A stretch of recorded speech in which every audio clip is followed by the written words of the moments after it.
এই হচ্ছে ইলিশ মাছ ভেজে রেখেছি। আর এই যে পেঁয়াজ আদা রসুন একটু গ্রেট করে রেখে দিয়েছি, এটা আমি ঝাল করব। করে আমি একটু কালো জিরের ফোড়ন দিলাম সামান্য।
কষা হয়ে গেছে, এবার আমি জল দিয়ে দেবো।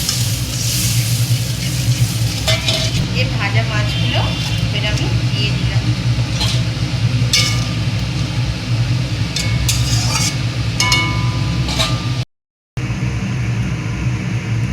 ইলিশ মাছের ঝাল আমার হয়ে গেছে, এবার আমি একটুখানি এই যে তেল ছড়িয়ে আর নামিয়ে নেব।